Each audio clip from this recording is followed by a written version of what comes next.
All right, welcome back. This is sort of our section 3.4, solving linear equations part 2 kind of redo with sound. You think of this as like the director's commentary or something, right? Again, somehow the sound was lost in the first version of this video. So I'm taking those notes and I'm going to sort of walk us through step by step. Rather than sort of recreate the notes or do different problems, I'm going to sort of keep all that stuff there, and I'll just sort of do a narration as we go so you get the explanations. Again, not perfect. Apologies for the screw up. I'm not entirely sure what even happened, honestly. But, you know, as always, anything you're trying to do, double check it, triple check it, make sure everything is set before you finalize it, because you never know what might have gone wrong. I just said I wasn't rewriting anything, and yet, of course, I actually rewrote the first problem here just initially. So the first one we're solving here is 2 times the quantity x minus 3 plus 7x equals 39. I wanted to rewrite it because the first thing we're going to do here, so before we're doing any combining like terms, before we're shifting anything around, really what you want to do is distribute and sort of multiply this 2 into the x minus 3.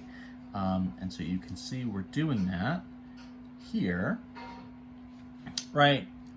So we've got sort of the 2, and I'm sort of indicating with my arrows that we're going to be sort of distributing and multiplying through. So I just wanted the clean version first, just so you can see it. So what's that going to look like? Well, if we multiply, right, we're doing 2 times x minus 2 times 3, so the subtraction in between stays. It's just a positive 2 out in front, so I'm not flipping any signs or flipping any of my operations. So all I'm doing is multiplying by 2 times x and 2 times 3. 2 times x is 2x, 2 times 3 is 6. So the next line of my equation, right, I'm just going to get 2x minus 6 plus the 7x equals 39. The 7x, the 39 haven't really been involved yet. We're not really doing anything with them, not until we get that parentheses sort of cleared away. Solving equations, you're kind of undoing, you know, in some sense, parentheses and grouping and things can make for a nicer looking equation. And so the first thing we're going to do is get rid of all of that sort of nice grouping stuff and sort of expand everything out. The reason, of course, because we got to combine like terms, we can't combine this x on the inside with the 7 out here unless we're out of our parentheses. So now we've got 2x minus 6 plus 7x. So that equals 39.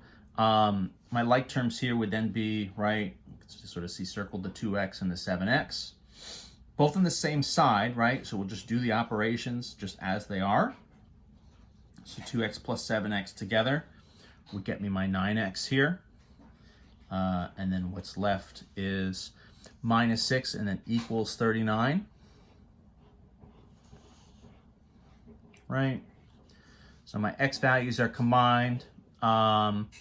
At this stage, once I've combined all my like terms, I'm looking to sort of shift things from left to right to get all of my variable terms on one side and all my number terms on the other. In this case, 9x is on the left. I don't have any variables on the right, so I might as well just sort of shift the 6 over. So it's minus 6 here. What I need to do is the opposite, so I'm going to add 6 to both sides. So that will cancel the 6's on the left, right? Minus 6 and plus 6 would leave me with 0. And then when I add 6 on the right-hand side to balance it, 39 plus 6 is 45. You can start to see, you know, we were looking a little precarious there, like maybe we wouldn't end up with a whole number, right, a nice integer solution. But we're good, right, because we've got 9x now equals 45. And so to finish it and get 1x by itself, we're going to divide by 9. Right? Once we get to a number times x equals a number, all we got to do is divide by that coefficient to get 1x. So divide by the 9, and of course 9 goes into 45 evenly, and will leave us with a positive 5. Nice positives here. You know, the negative 6 was here, but when we added it, right, the negative goes away, so everything ends up positive. So x is 5. Pretty good. You can see some arrows here a little bit creeping. The next example, I'll just sort of leave with the arrows rather than rewrite it. Double parentheses now, so this is 3 times the quantity, m minus 4 plus 1 afterwards equals 2 times the quantity, m plus 3. in theory, we could do equations with as many parentheses and terms as we wanted to. It gets a little redundant after a while. You're kind of just doing more of the same.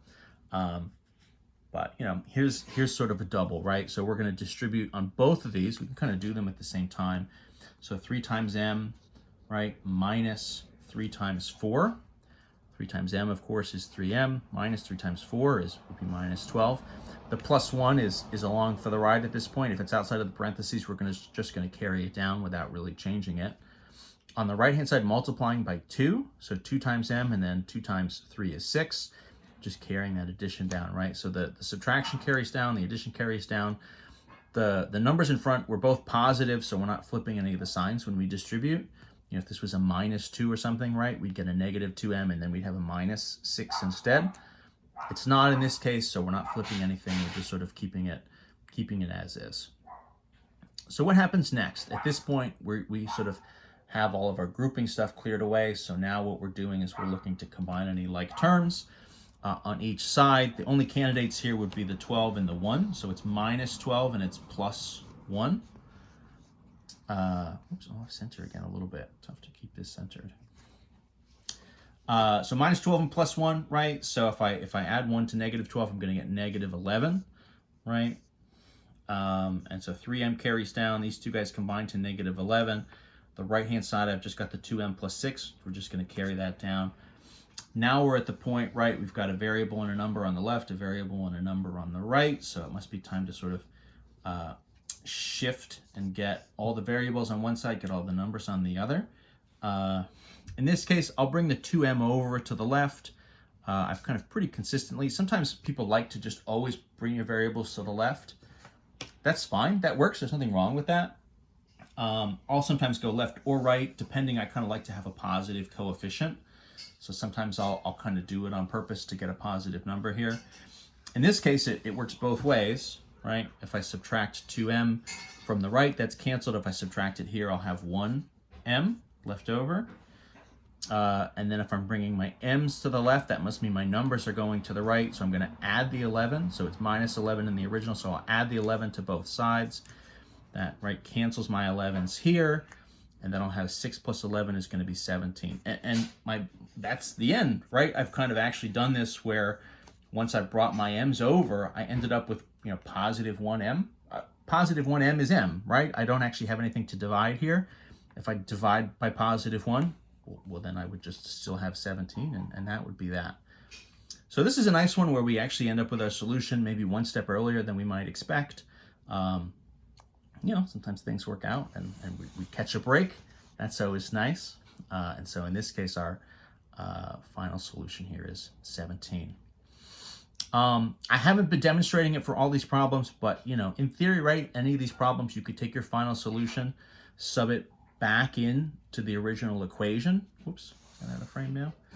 Take the 17, sub it back into the original equation right here and here. Evaluate it, just make sure that you end up, right, with two sides that are equal. Make sure everything checks out.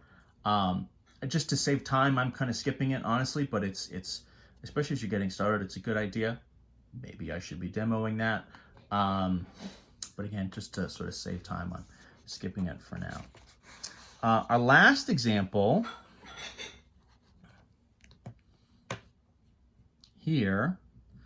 So what do we have? Let me try to get this covered up right. So then the last version here is x divided by 3 plus 6 equals 10. A little bit of a change up, right? This is sort of a division happening. We haven't seen quite as much of that yet. The same principles apply, right? You want to try to get your sort of x terms by itself and go from there. For us, we have sort of x divided by 3, right, plus 6 equals 10. So I'd like to get essentially the x divided by 3 by itself.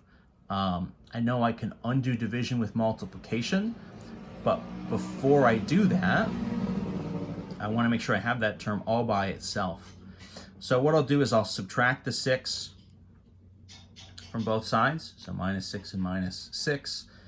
So cancel the 6's from the left. 10 minus 6 is going to be 4. Whoops. I'll tell you what, I'll do a little thing here.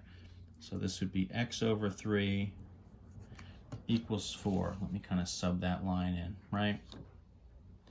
And so what we're going to do now, in the other examples, right, we ended up with a 3 times x, a 5 times x, a 10 times x, or whatever, 9 times x. This is an x divide by a number, right? X divide by 3. When we had, 3 times x, what we did is divided by 3 to solve the equation. In this case, if I have a division here, what I'm going to do is I'm going to multiply by 3 on both sides to solve.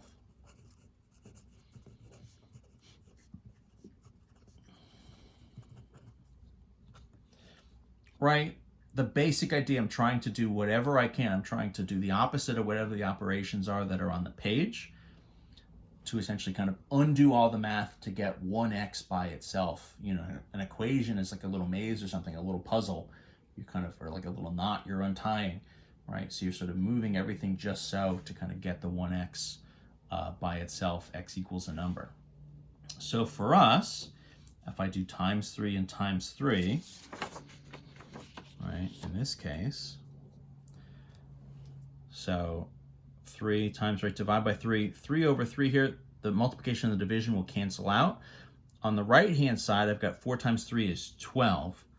And so my final solution here would be x equals 12, right? So the multiplication here now gets me to the x because it cancels the division by 3. My right-hand side, 4 times 3 is 12. Here we're doing a check, right? I guess just to sort of finish off. So does x equal 12 work? Let's see. 12 over 3, right? Plus 6. 12 divided by 3 would be 4. That 4 plus 6 gets us to 10. And that's that. So everything here checks out. Everything here is good to go. That's the end of our examples for section 3.4. So again, apologies for the old videos losing the sound. Again, I'm not totally sure what the error was or how that happened, or why nobody necessarily told me for the first 2 years that video is up. In the future, if you see any errors, any kind of mistakes, any sort of glitches in the videos, tell me right away and I'll fix it. If I didn't, there's 400 something plus videos up on the account at this point. So there are plenty of mistakes I may have made at some point and plenty of things I might have missed. So by all means, let me know if you see anything funny. I'll check it out. And if something's wrong, I'll make a correction and fix it up. Otherwise, thank you very much. We'll see you next time.